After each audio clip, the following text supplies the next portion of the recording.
सोचें एक ऐसी शख्सियत के बारे में जो इतनी ताकतवर हो कि वो करोड़ों लोगों को धोखा दे सके। एक ऐसा वजूद जिसके बारे में तारीख के हर नबी ने अपनी उम्मत को खबरदार किया। दज्जाल कौन है, वो कब आएगा, क्या वो इस वक्त दुनिया में मौजूद है? हमारे साथ रहें क्योंकि हम इस्लामी तारीख के सबसे अहम और ख़तरनाक किरदार के राज खोलने जा रहे हैं। दज्जाल को कुर्ब क़यामत का सबसे बदतरीन फितना कहा जाता है। इसका ज़ाहिर होना क़यामत की सबसे अहम तरीन और बड़ी निशानियों में से एक है। अहादीस मुबारका से साबित होता है कि दज्जाल कोई सिस्टम नहीं बल्कि एक असली शख्सियत होगा और पूरा सिस्टम जो कि इस वक्त यहूदियों के कंट्रोल में होगा दज्जाल को सपोर्ट करेगा। इसी टेक्नोलॉजी से वो ऐसे मोजज़ात लोगों को दिखाएगा कि कमज़ोर अकीदा के लोग उसे खुदा मान लेंगे, क्योंकि उसके एक हाथ के अंदर अपनी तैयार करदा जन्नत और दूसरे हाथ में अपनी तैयार करदा जहन्नम होगी। लेकिन उसकी फितरत के मुताबिक ये सब कुछ नजर का धोखा होगा, क्योंकि अल्लाह के रसूल सल्लल्लाहु अलैहि वसल्लम ने फरमाया कि जब तुम ये वक्त पाओ तो बिना किसी खौफ व खतर के उसके जहन्नम के अंदर कूद जाना, क्योंकि यही असल में जन्नत होगी और उसकी जन्नत असल में जहन्नम होगी। दज्जाल से मुताल्लिक हर पैगंबर ने अपने अपने दौर में अपनी कौम को खबरदार किया, लेकिन क्योंकि आप सल्लल्लाहु अलैहि वसल्लम अल्लाह के आखिरी पैगंबर और नबी थे तो आप पर यह लाजिम था कि आप दज्जाल की निशानियां खोल खोल कर बयान फरमाते, और आपने ऐसा ही किया। जैसे दज्जाल की एक आंख का काना होना, बाल गंगराले गंदुमी रंगत माथे पर काफिर लिखा होना और यहूदी नस्ल से होना। लेकिन यहाँ सवाल ये पैदा होता है कि क्या दज्जाल इस वक्त भी दुनिया में मौजूद है? अगर है तो कहाँ पर? दज्जाल के मुतालिक आप सल्लल्लाहु अलैहि वसल्लम ने जो निशानियां बताई हैं, उन निशानियों से दज्जाल की कैद की जगह तक की निशानदही हो चुकी है। लेकिन अगर आज हम उन निशानियों को सामने रखकर इस लोकेशन को मालूम करने की कोशिश करें तो जो हकायक हमारे सामने आते हैं आपको हैरान कर देंगे। लेकिन ये सब जानने से पहले हमें एक सहाबी जिनका नाम तमीम दारी था, उनके समंदरी सफर और दज्जाल से उनकी मुलाकात का ये वाक़या जानना बहुत जरूरी है, जिसे आप सल्लल्लाहु अलैहि वसल्लम ने भी कन्फर्म किया था कि हाँ, जिस शख्स से तुम मिले वो दज्जाल ही था। ये सही मुस्लिम की एक तवील हदीस है जिसका मफहूम है कि रसूलुल्लाह सल्लल्लाहु अलैहि वसल्लम के पास एक सहाबी हजरत तमीम दारी, जो कि पहले क्रिश्चियन थे, जब रसूलुल्लाह सल्लल्लाहु अलैहि वसल्लम के पास इस्लाम कबूल करने के लिए हाजिर हुए तो अपने एक समंदरी सफर का अहवाल आप सल्लल्लाहु अलैहि वसल्लम से बयान किया। हजरत फातिमा बिन्त कैस रदियल्लाहु अन्हा से रिवायत है कि एक रोज नबी पाक सल्लल्लाहु अलैहि वसल्लम ने नमाज के बाद तमाम सहाबा को मस्जिद में बैठे रहने का हुक्म दिया। मैं तमाम औरतों की पहली सफ में मौजूद थी और फिर फरमाया कि आज मैंने तुम्हें अल्लाह की तरफ से कोई पैगाम या नसीहत सुनाने के लिए नहीं बुलाया, बल्कि वो सब बयान करने के लिए बुलाया है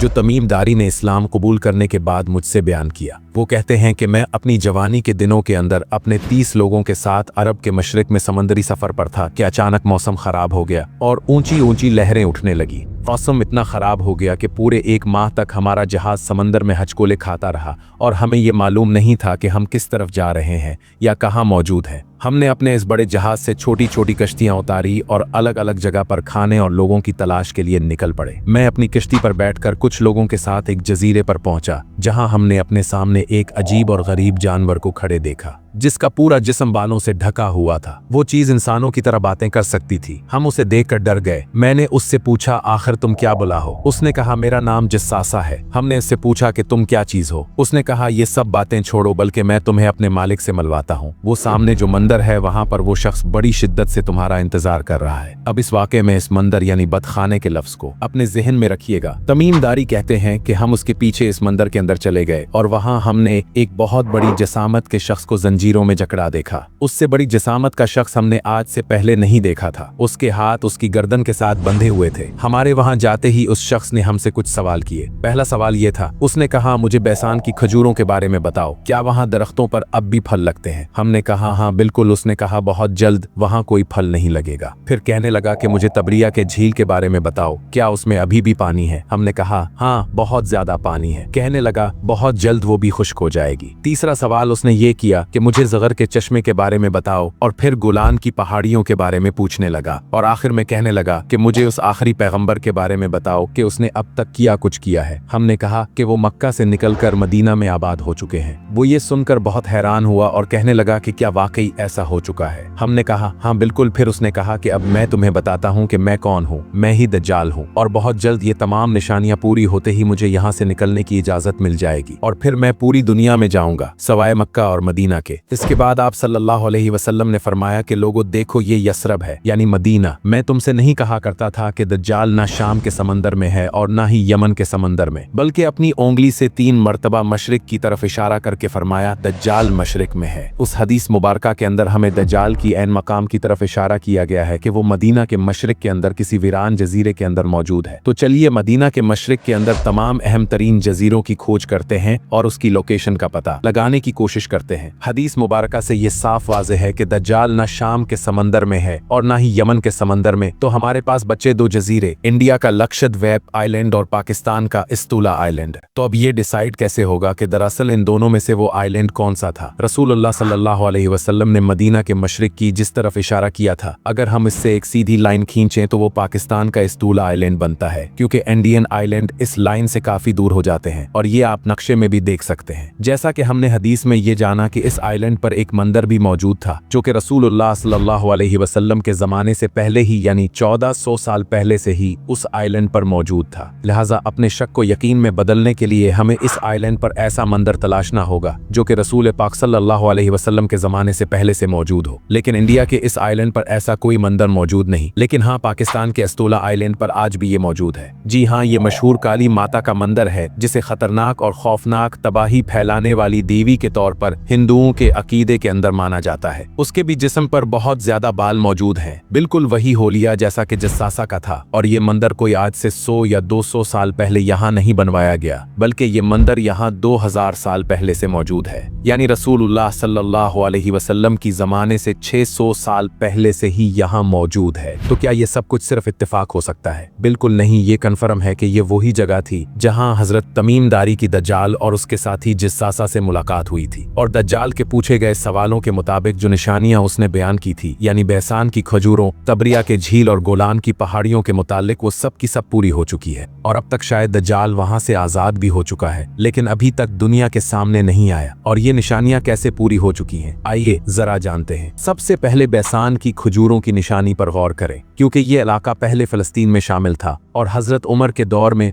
इसे शर्जील बिन हसना और आमिर बिन नास ने फतह किया था, जबकि 1948 तक ये इलाका उर्दन का हिस्सा था जिस पर इसराइल ने कब्जा कर लिया। बेहसान अपनी खजूरों के बागात के लिए बहुत मशहूर था और उसका कुछ हिस्सा आज भी उर्दन के पास है, मगर इस तमाम इलाके के अंदर खजूरों के बागात बिल्कुल खत्म हो चुके हैं, जैसा कि दज्जाल ने कहा था। उसका दूसरा सवाल बहरा तबरिया के मुतालिक था कि उसका पानी अब तक खुश्क हो चुका है या नहीं। ये झील इसराइल के अंदर मौजूद है जिस पर यहूदियों का कब्जा है। उस झील के पास यहूदियों के 4 बड़े शहरों में से एक शहर मौजूद है, और जब रोमी बादशाह टाइटस ने बैतुल मुकद्दस पर हमला किया और उसे तबाह किया, तब तमाम यहूदी रबी इस झील के पास आकर जमा हो गए और यहाँ आबाद हो गए और अपनी मजहबी किताब तलमूद को तरतीब दिया। इस झील की लंबाई शमाल से जनूब तक तकरीबन 30 किलोमीटर है। ये यहूदियों के लिए पीने के पानी का सबसे बड़ा सोर्स है, जो कि उर्दन की गोलान पहाड़ियों के सबसे बड़े पहाड़ जबल शेख से आता है। और इस वक्त सूरत हाल ये है कि ये झील अपने 100 साल की पानी की कम तरीन सतह तक पहुंच गई है और आहिस्ता आहिस्ता बिल्कुल खुश्क होने के करीब है, जैसा कि दज्जाल ने कहा था।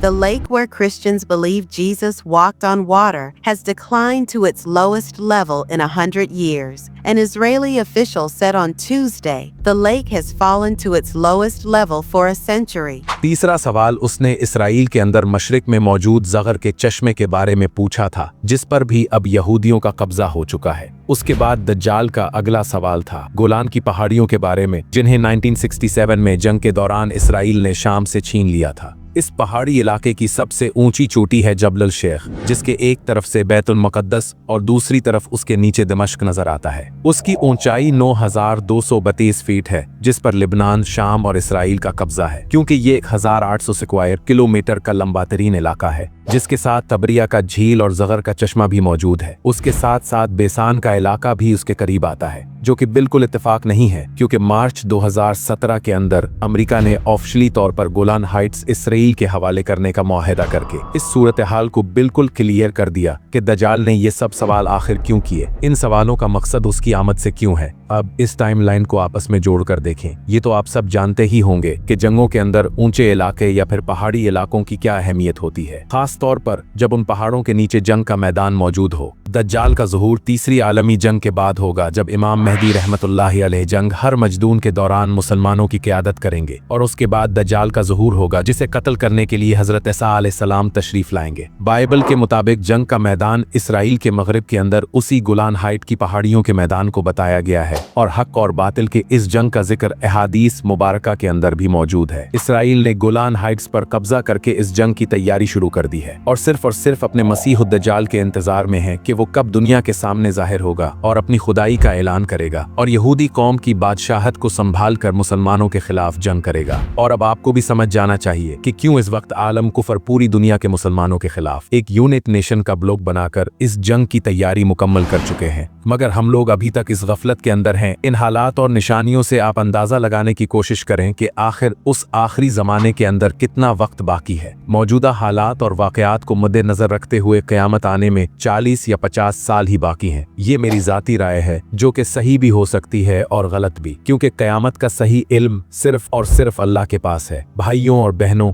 दज्जाल की कहानी सिर्फ एक इंतबाह नहीं बल्कि एक पैगाम है। अल्लाह से अपने ताल्लुक को मजबूत करें, क़यामत की निशानियों को समझें और अपने आप को धोखाधड़ी से बचाने के लिए इल्म हासिल करें। नबी करीम सल्लल्लाहु अलैहि वसल्लम के ये अल्फाज याद रखें, जो कोई सूरह कैफ की इब्तिदाई 10 आयात याद करेगा वो दज्जाल के फितने से महफूज रहेगा। लिहाजा आज ही से तैयारी शुरू करें। इस वीडियो को अपने प्यारों के साथ शेयर करें, क्योंकि ये इल्म जिंदगियां बचा सकता है। आए हम मुस्तकबिल का सामना ईमान के साथ करें, खौफ के साथ नहीं। अल्लाह हम सबको दज्जाल के फितने से महफूज रखे और हमारे ईमान को मजबूत करे, आमीन। वीडियो देखने का शुक्रिया। अगर आपको ये मालूमाती लगी तो लाइक करें, शेयर करें और मजीद वीडियोस के लिए सब्सक्राइब करें। कमेंट्स में अपनी राय दें, क्या आपको लगता है कि दज्जाल पहले से दुनिया में मौजूद है? आइए इस पर बात करें।